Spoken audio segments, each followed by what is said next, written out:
All right. Hey, everybody. I am baby-faced Ed, all newly shaven and looking young. Man, it's weird. I don't like it. But we are continuing our look at sherry. And last week we did a Pedro Jimenez sherry from Listau. And this time we are getting into some Oloroso. But not quite regular Oloroso.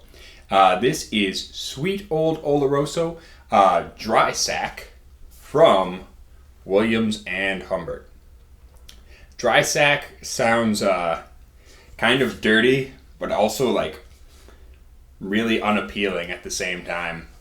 Like, oh man, my cousin's got a bad case of dry sack. Don't wanna be in the locker room with that guy. But yeah, so dry sack they actually usually sell a lot of it in the bottles in a little burlap sack, but this is their fancy 15-year-old sweet old Oloroso. Now, sweet Oloroso is no longer a category of sherry. The Andalusian government, in which Jerez de la Frontera exists, put a stop to that. And now you have to call it cream, a blend of Olorosos. Simply because with this, it's not actually purely Oloroso sherry. It's Oloroso, which is usually a pretty dry sherry, a very robust sherry, but a very dry sherry, mixed with some sweeter wine. So in this case, it's Palomino grapes mixed with Pedro Jimenez. The difference between Oloroso and some other types of wine, like Fino or Amontillado, is that this is aged oxidatively. When the wine is fermenting, after the little yeasty beasties have eaten up all the sugar, they start eating up the acid. And they form a waxy coating in their little yeast cells. And that makes them float to the top of the wine. And they form this cap called the floor. Now, with most wine, when you're aging it, you want to fill the barrel all the way up to the top. With sherry, they don't do that. They leave the space of 2 fists, or maybe it's this way. Somehow the fists. The space of 2 fists in between the top of the barrel and the wine line. The wine line, I like that. But if you want the wine to age oxidatively, you don't want floor to, show up on top of your wine. For wines like Fino, you want that floor there because they're very subtle. You don't want to get too much oxidation. And so you only fortify your wine up to about 13.5, 14.5%. And that's the perfect alcohol by volume for the little yeasty beasties to want to take a nap with their little buddies on top of the wine. With Oloroso, you fortify that stuff up to 17%. And that basically murders all the little yeasty beasties. And they don't form the floor.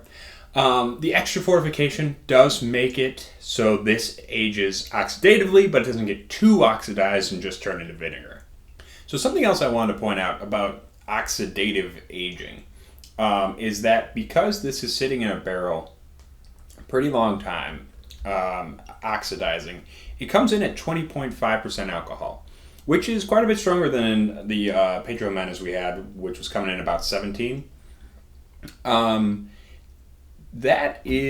this started around 17% when it went into the barrel. So they're losing a lot more water than they are alcohol when you're aging an Oloroso.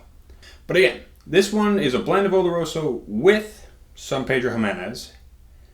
So it does smell very sweet. It does smell pretty freaking sweet on the nose. It's not as sweet as the Listau that I had last week. This is more nutty. It's still got quite a bit of raisin there. That same dark syrupy raisin. But there's also kind of a savory dark note.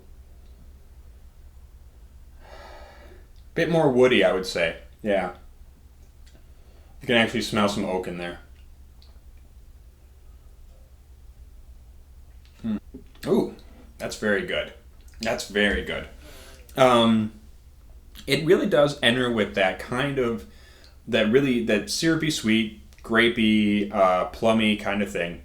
But the finish is actually slightly more bitter, tannic, a little bit more drying. It's not that big, ridiculous, over-the-top sweetness that we found with the Pedro Jimenez, which is very nice. It's got a nice balance to it. Yeah, and a little bit more of those wood tones are coming through. So now I am drinking this slightly chilled. It's usually recommended that you drink your sherry like ever so slightly chilled. I've heard like 12 to 14 degrees Celsius, which is some amount Fahrenheit. Future Eddie, quick, put that in. But I do like to also try these warm. That's always kind of fun for me too. So I'm going to give this a few minutes to just get a little bit warmer, and we're going to see if that changes things.